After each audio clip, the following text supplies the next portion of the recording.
Okay, how to share a video from YouTube to Facebook. Go into your YouTube channel. Go to your channel. Find the video in question. So you found the video you want to share, then click the share button and click the Facebook one.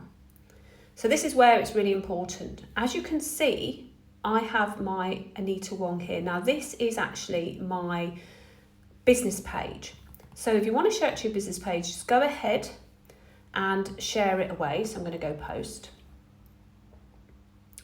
Now, as you can see here, I am on my page. Now, if you want to share this to your personal page or a professional profile, you need to click these three dots and swap over to the profile in question before you click the share button in YouTube. So I'm going to go back to YouTube.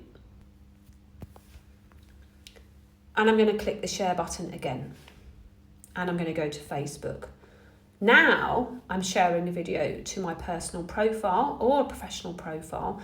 You fill in all the information and you press post. I'm going to show you where they've gone. So here in my personal / professional, I've got the video showing, and then I'm going to go back to my page, go to the actual page in question, and there is that video. So I've showed you how to share from a YouTube channel to a Facebook business page and to a personal professional platform. Don't forget to hit that subscribe button, like this video, and if you have any questions about sharing your YouTube videos from YouTube to Facebook, then drop them in the comments below. Thanks for watching.